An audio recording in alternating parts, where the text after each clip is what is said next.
आज हम आपके लिए वीडियो लेके आए हैं जिसके अंदर हम एक न्यू चैप्टर शुरू करने जा रहे हैं क्लास 7th एनसीईआरटी साइंस का चैप्टर नंबर 6। तो इस चैप्टर का टाइटल क्या है? Physical and chemical changes. तो अब तक हमने इस सीरीज में 5 चैप्टर क्लास 7 के कंप्लीट कर लिए विद क्वेश्चन आंसर, जिनका लिंक आपको डिस्क्रिप्शन मिल जाएगा, आप जाके देख सकते हैं। और अब हम ये वाला चैप्टर शुरू करेंगे।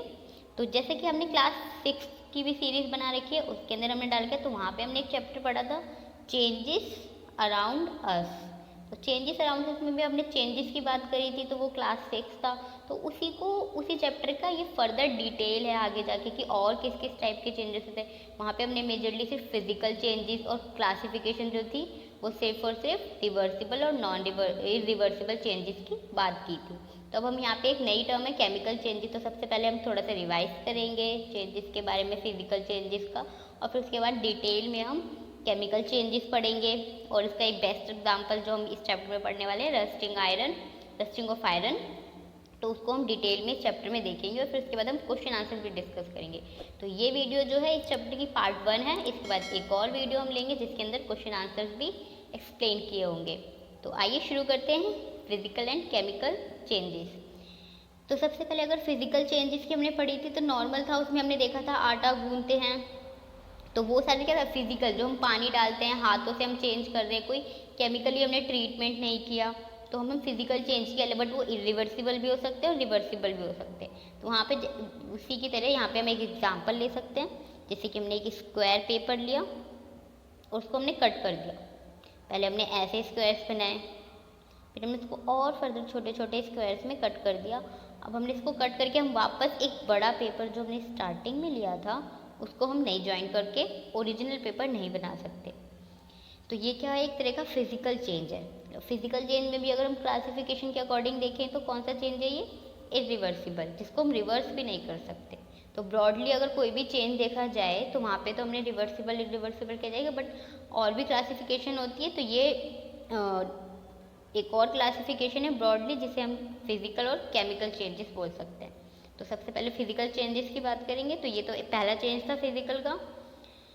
इसके अलावा आप एक और चेंज दे सकते हैं कि आपने चौक ली, जो आप यूज़ करते हैं बोर्ड पे जो लिखने के लिए, ब्लैक बोर्ड पे, तो उसको चौक को लिया, उसको पाउडर में चेंज कर दिया। और पाउडर में चेंज करने के बाद उसमें वाटर मिला के मिक्स कर दिया और एक पेस्ट लाइक स्ट्रक्चर बना दिया, पेस्ट लाइक थिन सा। और फिर उससे आपने वापस से चौक बनाने की कोशिश की। क्या वो ओरिजिनल चौक की तरह बन जाएगा? आप ये ट्राई करके देखिएगा। आई होप कि बिल्कुल ओरिजिनल जैसी आपकी चौक थी वैसी तो नहीं बन पाएगी, बट हाँ समहाउ चौक का स्ट्रक्चर आएगा। बट उसके अंदर हमने पानी मिक्स किया है तो चेंज तो किया है, तो चेंजेस तो आएंगे ही। तो और एक और चेंजेस क्लास 6 में भी पढ़ा था। तो एक और चेंजेस था कि जब भी आप कोई खाना बनाते हैं, हीट करते हैं, तो उसके ऊपर आप एक कैप लगाते हैं ढक्कन से। तो जब आप स्टीम देते हैं नीचे से, तो उसके बाद जब हीट आती है तो हीट की वजह से यहाँ पे वाटर वेपर बन जाते हैं। वाटर का जो गैशियस फॉर्म है एयर में वो बन जाता है, और उसके बाद जब वो ऊपर वाले जो ढक्कन से टकराता है तो वो वापस से कूल डाउन हो जाता है, क्योंकि उसको टेम्परेचर क्या है इस हीट के मुकाबले कम मिल गया। तो वो कूल हो जाएगा और वापस से नीचे क्या हो जाएगा? वाटर में कन्वर्ट हो जाएगा। तो यहाँ पे भी क्या हो रहा है? चेंजेस हो रहे हैं। वाटर यहाँ पे हीट देने के बाद जिसमें वाटर है वो वाटर वेपर में चेंज हो गया, और फिर यहाँ पे कूल डाउन होके वापस से क्या हो गया? वाटर में चेंज हो गया। तो तभी आप कभी भी किसी भी बर्तन का जो हीट ऑलरेडी हो रहा है गैस पे, तो उसका जब आप ढक्कन हटाते हैं तो आप देखेंगे उसमें वाटर की जो ड्रॉप्स है वो आप ऑब्जर्व कर सकते हैं। आप कभी भी खाना पकाएं रसोई में तो आप नोटिस कर सकते हैं ये चीज़। उसके अलावा अगर आप फिजिकल चेंजेस को देखें तो अगर प्रॉपर्टीज़ आप देख सकते हैं फिजिकल चेंजेस की, अब तक हमने देखा क्या चेंज हो रही है? शेप चेंज हो रही है, साइज चेंज हो रहा है, कलर चेंज हो रहा है। और कभी ऐसा भी हो सकता है ये चेंज होने के बाद वापस रिवर्स भी हो सकता है और नहीं भी रिवर्स हो सकता। तो फिजिकल चेंजेस का मतलब ही क्या है? जो ऐसा चेंज हो जो हमें बाहर से दिख जाए। बाहर से क्या चीज़ें दिखती हैं किसी भी थिंग्स में? तो वो शेप, साइज और उसका कलर दिख सकता है, या फिर स्टेट ऑफ सब्सटेंस। तो स्टेट, अगर यहाँ पे एक न्यू वर्ड है तो स्टेट क्या होता है? स्टेट ऑफ मैटर, यानी किसी भी सब्सटेंस की 3 स्टेट हो सकती है। या तो वो सॉलिड फॉर्म में हो सकता है, या तो वो लिक्विड फॉर्म में हो सकता है, या तो वो गैसियस फॉर्म में हो सकता है। इन तीनों के अलावा किसी भी से, तो ये सारे क्या होते हैं, स्टेट ऑफ मैटर, यानी कि किसी भी सब्सटेंस या मैटर का ये तीन ही स्टेट हो सकती है।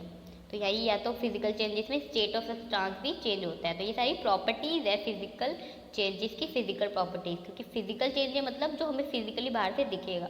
तो यही सारी चीज़ें उसमें चेंजेस होने के ऑप्शन होते हैं, ये चीज़ें चेंजेस हो सकती है। तो ऐसे ही चेंज हो जिसके अंदर शेप, साइज, कलर और स्टेट ऑफ सब्सटेंस चेंज हो रहा हो, उसी चेंज को हम क्या बोलेंगे, फिजिकल चेंज। अब physical change is generally reversible. तो हमने उसमें देखा था कि ये रिवर्सिबल भी हो सकता है, इरिवर्सिबल। इसे यहाँ पे क्या यूज़ किया, जर्नली।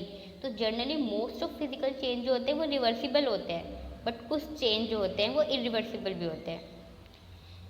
ठीक है, तो जैसे कि आप देख सकते हैं चेंज हो गया, लेकिन आपने आइस को हीट कर दिया, वो तो वाटर में चेंज हो गया, फिर वाटर को आपने दोबारा से फ्रीजर में डाल दिया तो वो वापस से आइस में चेंज हो सकता है। In such a change no new substances form. तो एक कॉमन बात है ये, किसके, ये डेफिनेशन आपको याद रखनी है कि फिजिकल और केमिकल चेंज में क्या होता है। फिजिकल चेंज में कोई भी नया सब्सटेंस नहीं बनता। जब भी चेंज होगा तो उसका स्टेट, मैटर और शेप, साइज, कलर चेंज हो जाएगा, बट वो कोई नई चीज़ नहीं बन जाएगी। मतलब कोई नया सब्सटेंस नहीं बन जाएगा जो वापस से ना जा सके ओरिजिनल सब्सटेंस में। तो इसीलिए कोई no new substances form. But chemical change में क्या होता है, हर एक केमिकल चेंज में कोई ना कोई न्यू मैटर या न्यू सब्सटेंस का क्रिएशन होता है। या तो दो चीज़ों को मिला के हम कोई नई चीज़ बना सकते हैं, या तो कोई चीज़ पहले से उसको तोड़ के वो नई चीज़ बना सकते हैं। तो ये दो चीज़ें हो सकती है, या तो तोड़ रहे या तो जोड़े, तभी कोई नई चीज़ बन सकती है। तो यही हमें केमिकल चेंज में नोटिस करना है। तो अब हम केमिकल चेंज शुरू करेंगे।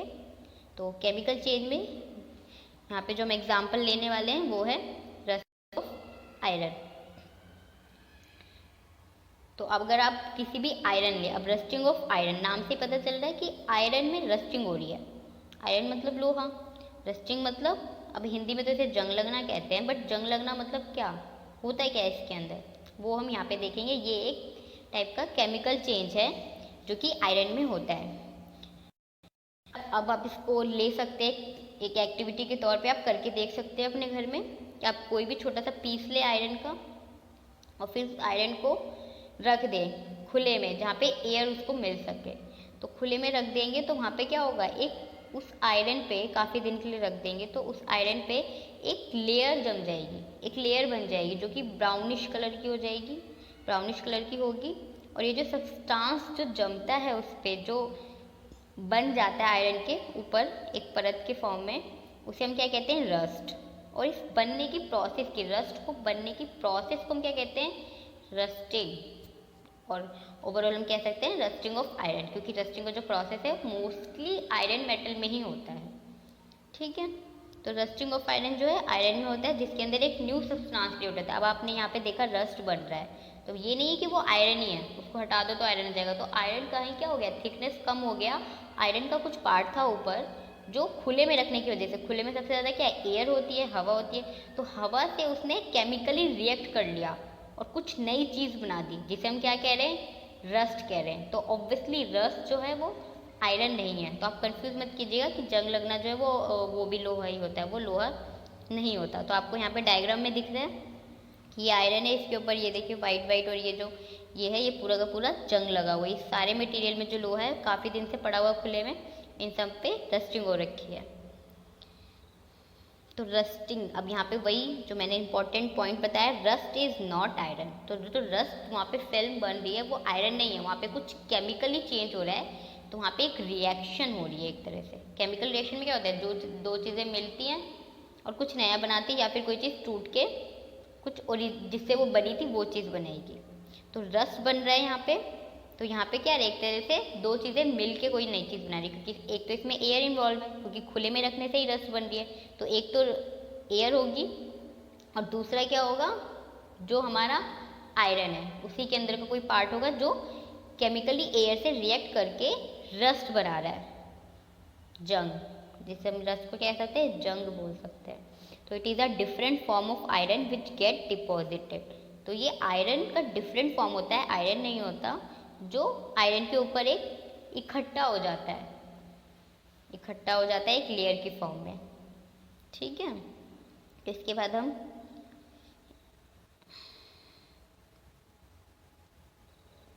तो अभी हमने देखा रस्टिंग ऑफ आयरन, जो कि एक केमिकल चेंज का एग्जाम्पल है। तो यहाँ पे हमने एग्जाम्पल के तौर पे रस्टिंग ऑफ आयरन देखा, जिसके अंदर एक केमिकल चेंज हो रहा था, जिसमें जो आयरन था वो एयर से रिएक्ट करके कोई नई चीज़ बना रहा था। तो केमिकल चेंज की प्रॉपर्टी क्या है? नई चीज़ बना, जिसके अंदर कोई नया सब्सटेंस फॉर्म होगा।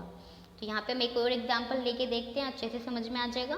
तो सेकेंड एग्जाम्पल है, आपको एक मैग्नीशियम की थिन स्ट्रिप लेनी है, स्मॉल पीस थिन स्ट्रिप जो है मैग्नीशियम की रिबन होती है, लंबी सी ऐसे करके सिल्वर कलर टाइप की। तो उसको आपको लेनी है और फिर उसकी टिप पे जो है कैंडल रखनी है, यानी कि कैंडल से जलाना है। तो उसको अच्छे से पकड़ना है, बिल्कुल भी हाथ से नहीं पकड़ना, हैंडल से पकड़ना है स्टीम को, और फिर उसको जलाना है फ्लेम से। तो ये टीचर की प्रेजेंस में ही होना चाहिए, ये डेंजरस हो सकता है। और कभी भी मैग्नीशियम को देखना नहीं है, बर्निंग जो हो रही है उससे आई पे भी इफेक्ट पड़ता है। जो आप देखेंगे मैग्नीशियम को बर्न होते हुए, तो उसके बाद क्या होगा, मैग्नीशियम को बर्न करते उसमें से क्या होगी, एक ब्राइट वाइट लाइट निकलेगी, वाइट लाइट निकलेगी। और वो मैग्नीशियम रिबन जैसा पहले था अब वो वैसा नहीं रहेगा, अब वो एक ऐश यानी कि राख जैसा कुछ बन जाएगा, राख बन जाएगा जल के। और वो अब मैग्नीशियम रिबन नहीं रहा, अब वो जो राख बनाई वो एक नई चीज़ हो गई, रिबन तो नहीं है, मैग्नीशियम तो नहीं है। तो यहाँ पे भी क्या हो रहा है, कुछ नया फॉर्म हो रहा है, इसका मतलब केमिकल चेंज है। अब केमिकल चेंज किसकी वजह से आ रहा है, क्योंकि यहाँ पे एक रिएक्शन हो रही है। केमिकल चेंज में हमेशा एक केमिकल रिएक्शन होती है, जिसमें कुछ ना कुछ नया बनता है या तो टूटता है। तो यहाँ पे क्या हो रहा है, केमिकल चेंज हो रहा है due to a chemical reaction. तो हम हर जगह देख रहे हैं रिएक्शन रिएक्शन, तो अभी हम रिएक्शन की डेफिनेशन भी देखेंगे। तो यहाँ पे आपको डायग्राम में दिख रहा है, ये हैंडल है जिसके अंदर हमने मैग्नीशियम की जो थिन स्ट्रिप है उसको हमने पकड़ रखा है, और फिर उसको हमने बर्निंग जो कैंडल है उस पर फ्लेम पे हमने डाल रखा है ताकि वो बर्न हो जाए और फिर वो ऐश की फॉर्म में चेंज हो जाए।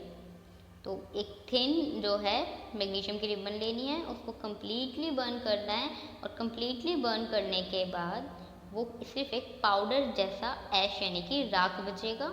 और ये जो है एक रिएक्शन होती है यहाँ पे, इसीलिए इसमें क्या होता है, ऐश बनता है।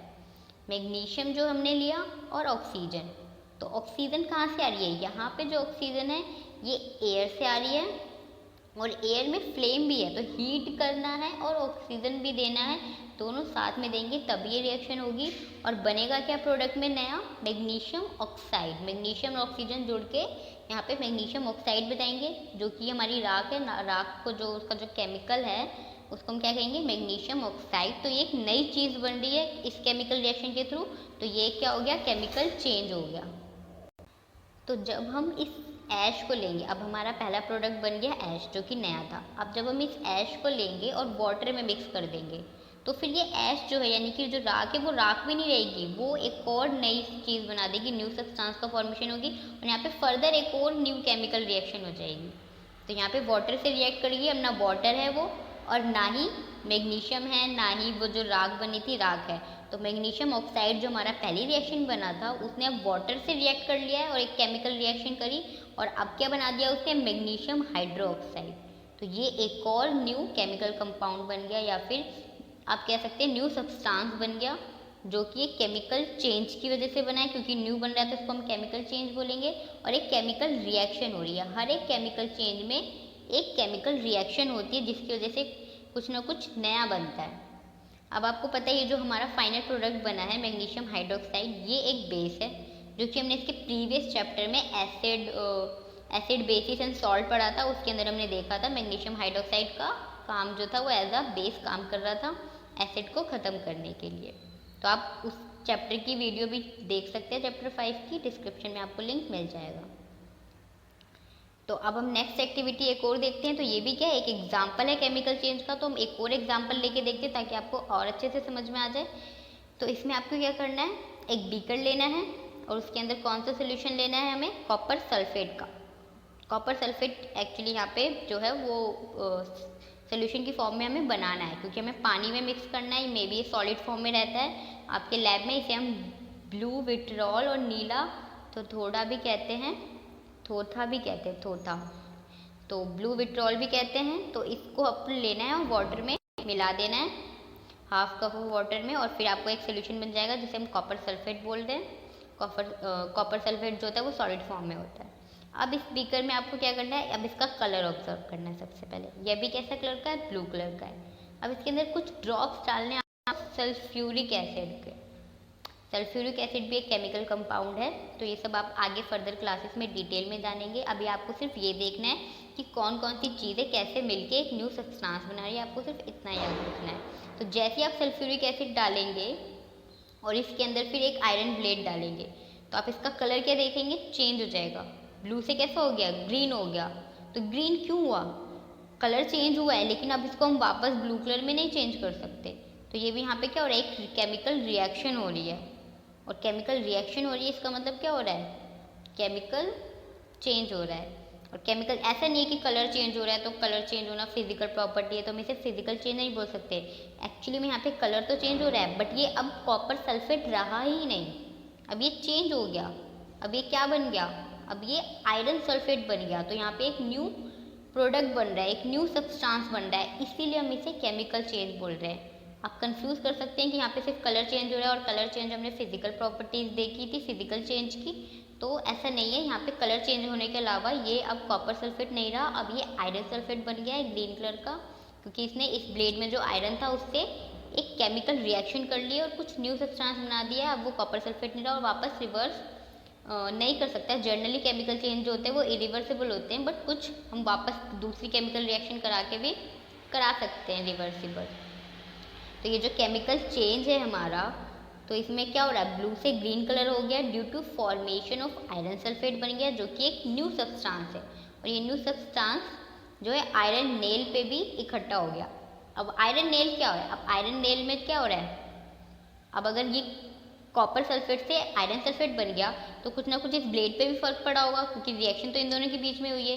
तो इसके ऊपर भी क्या हो जाता है, कॉपर इकट्ठा हो जाता है। तो एक्चुअली में होता है क्या, ये कॉपर जो है ये उठ के आयरन ब्लेड पे चला जाता है, और ये जो इसका आयरन है, इसका जो आयरन है ये उठ के इस कॉपर सल्फेट पे चला जाता है, जिसकी वजह से इसका कलर चेंज हो जाता है और ब्लेड पे क्या होता है, कॉपर की एक लेयर बन जाती है।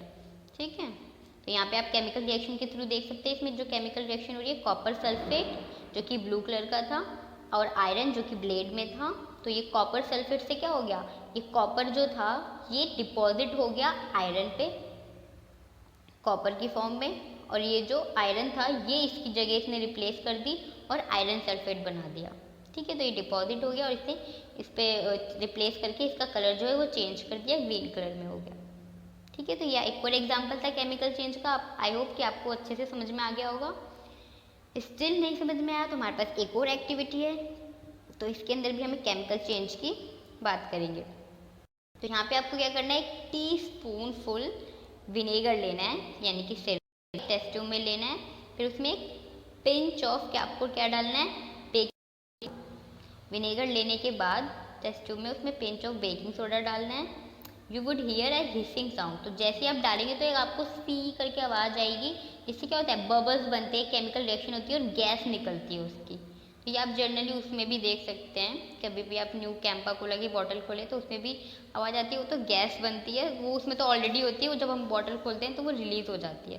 तो यहाँ पे क्या होता है, जैसे ही हम बेकिंग सोडा डालते हैं विनेगर में तो एक गैस का फॉर्मेशन होता है और वो बाहर आती है। तो पासिंग दिस गैस, अब इस गैस को हम लाइम वाटर से पास कराएंगे। तो ये गैस जो है वो लाइम वाटर से रिएक्ट करेगी और फिर कुछ न्यू सब्सटेंस देगी, तभी तो केमिकल चेंज होगा। तो विनेगर जो था, एसिटिक एसिड भी कहते हैं इसको, बेकिंग सोडा में हमने मिक्स किया तो हमारे पास क्या बना, सोडियम हाइड्रोजन कार्बोनेट। तो ये क्या था, एक न्यू सब्सटेंस था। तो यहाँ पे क्या हो गया, ये पहली रिएक्शन होगी केमिकल चेंज की, एक केमिकल चेंज हुआ। फिर इसके बाद हमने carbon dioxide and other substance, तो कार्बन डाइऑक्साइड भी बनता है और अदर सब्सटेंस भी बनते हैं, क्योंकि हमने जब आवाज़ आई तो उसके बाद गैस भी तो रिलीज हुई थी जिसको हमने पास कराया लाइम वाटर से, तो वो क्या थी, कार्बन डाइऑक्साइड। तो एक तो हमने जैसे ही एक टेस्ट ट्यूब में विनेगर लिया, पहले हमने विनेगर लिया, फिर हमने इसमें ऐड किया बेकिंग सोडा।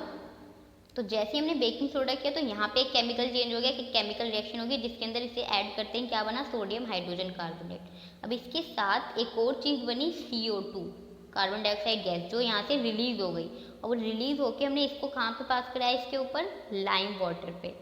तो यहाँ पे भी कुछ ना कुछ केमिकल रिएक्शन होगी, तो दो दो केमिकल रिएक्शन हो रही है। तो गैस जो रिलीज हुई इसको हमने लाइम वाटर से पास कराया, ठीक है।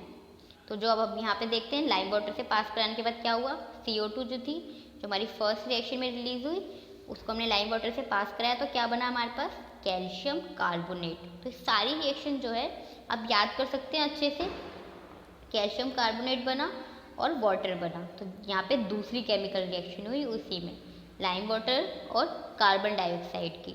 तो इन दोनों ने मिला के क्या बना दिया, कैल्शियम कार्बोनेट। लाइम वाटर क्या होता है, इसके अंदर कैल्शियम ही होता है, ठीक है। कैल्शियम हाइड्रोक्साइड होता है लाइम वाटर, और ये जो होता है CO2 होता है। तो ये हमारी थी एक और केमिकल चेंज का एग्जांपल। तो आई होप कि अब आपको अच्छे से समझ में आया होगा। लेकिन आपको एक टर्म होगी यहाँ पे कि हमेशा आप केमिकल रिएक्शन सुन रहे, तो ये एक रिएक्शन है इस, और केमिकल रिएक्शन का डेफिनेशन क्या है, कोई भी चेंज जिसके अंदर एक और एक से ज़्यादा नए सब्सटेंस बने, तो ऐसे रिएक्शन को या ऐसे चेंज को हम क्या बोलते हैं, केमिकल चेंज। और इस केमिकल चेंज को हम केमिकल रिएक्शन भी बोलते हैं, क्योंकि हर एक केमिकल चेंज में कोई ना कोई केमिकल रिएक्शन हो रही होती है। तो हर एक केमिकल चेंज के पीछे कोई ना कोई केमिकल रिएक्शन ज़रूर होती है। तो जो अपना जो लास्ट एग्जाम्पल था उसका आप देख सकते हैं डायग्राम। सबसे पहले हमने विनेगर और बेकिंग सोडा लिया, तो हमारे पास क्या बना था, सोडियम हाइड्रोजन कार्बोनेट। और फिर इससे जो CO2 पास हुई उसको हमने लाइम वाटर से पास कराया। तो यहाँ पे हमारे पास क्या बना, न्यू सब्सटेंस, कैल्शियम कार्बोनेट। क्या न्यू सब्सटेंस बन रहा है, उसके पीछे की रिएक्शन क्या है, ये आपको अच्छे से याद करके रखना है, आपके एग्जाम पॉइंट ऑफ व्यू से ये इम्पॉर्टेंट है। अब ये जो लाइम वाटर था, तो ये लाइम वाटर जो है milky standard test tube carbon dioxide, तो टर्निंग जो ये लाइम वाटर होता है वो मिल्की में चेंज हो जाता है। हमने लाइम वाटर से पास कराया ना, तो इसके बाद जब ये कैल्शियम कार्बोनेट बनता है तो इसका जो टेक्सचर है वो थोड़ा मिल्की हो जाता है। तो ये भी चेंजेस आते हैं, तभी तो वो कैल्शियम कार्बोनेट में चेंज हो जाता है। तो एक नया सब्सटेंस बना रहा है। तो अब तक हमने केमिकल चेंज के बारे में देखा। तो अगर हम समराइज करना चाहें कि हमने अब तक क्या क्या पढ़ा, तो हम देख सकते हैं कि हमने पहले तो फिजिकल चेंजेस पढ़े।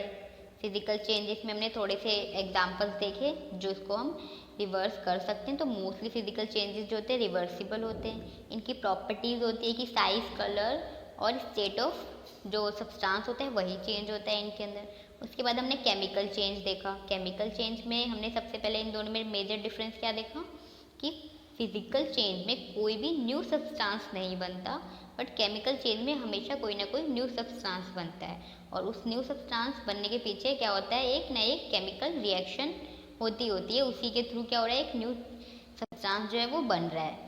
तो अगर हमने केमिकल चेंज में बहुत सारे एग्जांपल्स देखे कि कैसे केमिकल चेंज हो रहा है और कैसे रिएक्शंस हो रही हैं और नए सब्सटेंस बन रहे हैं। तो अगर हम कौन कौन से एग्जांपल देखा उसमें हमने क्या क्या देखा कि नए नए सब्सटेंस बन रहे हैं।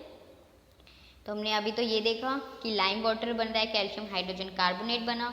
उसके बाद हमने इससे पहले मैग्नीशियम देखा था। मैग्नीशियम रिबन को हमने बर्न किया एयर में और फिर वो उसने ऐश बनाई थी। तो ऐश भी क्या था, एक न्यू सब्सटेंस था।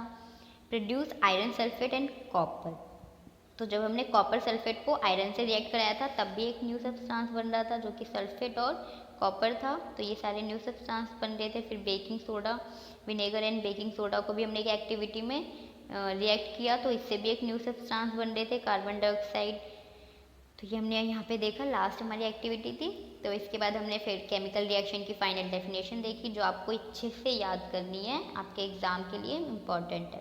अब हम अगर ये सोचें कि हम केमिकल रिएक्शन क्यों पढ़ें, इसका इम्पोर्टेंस क्या है हमारी लाइफ में, डेली लाइफ में हम क्यों करें, तो इसके इम्पोर्टेंस भी होते हैं कि जो भी मेडिसिन बनती है वो सारी की सारी किसी न किसी केमिकल रिएक्शन से होती है। दो प्रोडक्ट को मिला के ही क्या होता है, कोई ना कोई न्यू चीज़ बनती है। और वो मोस्ट ऑफ द मेडिसिन जो होती है वो भी इसी प्रोसेस से बनाई जाती है, केमिकल रिएक्शन से।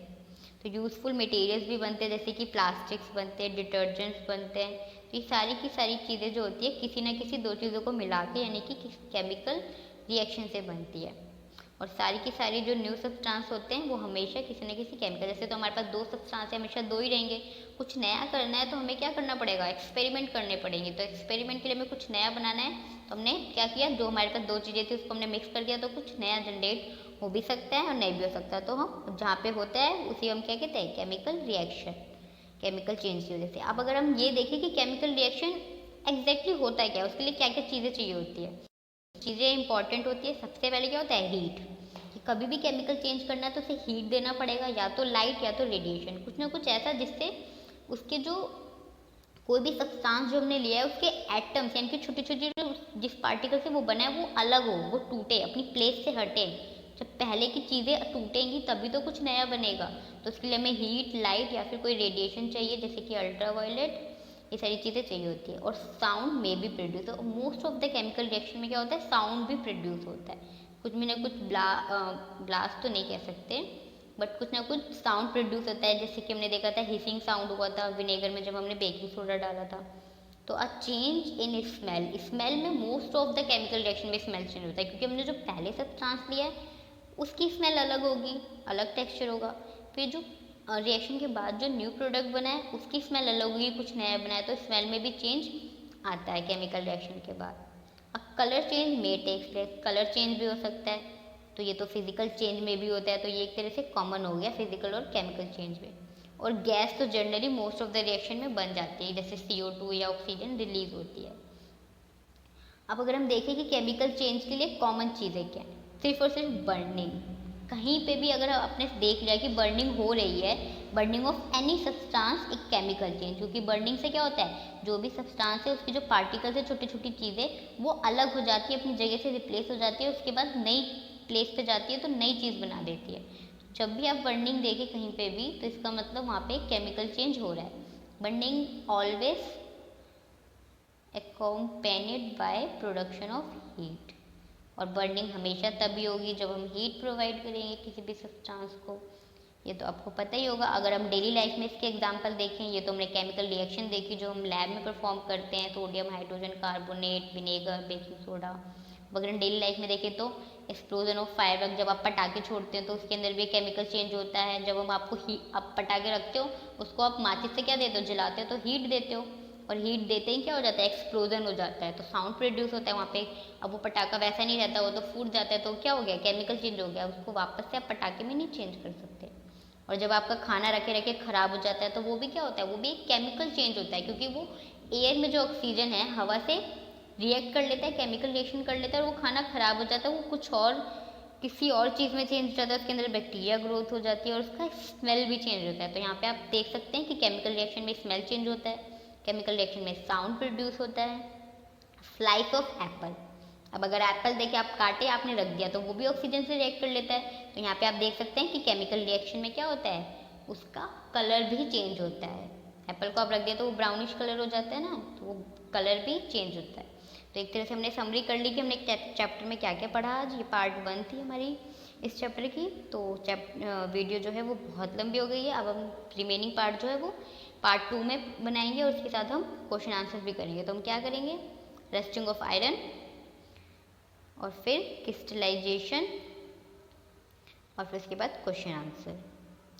तो यहाँ पे हम एक छोटा सा नोट यहाँ पे लिखा है, ये देख लेते हैं, प्रोटेक्टिव शील्ड। तो ये भी एक क्या है, एप्लीकेशन है। तो ओजोन लेयर, आपको पता है अर्थ के ऊपर एक ओजोन लेयर है हमारे एटमॉस्फेयर में।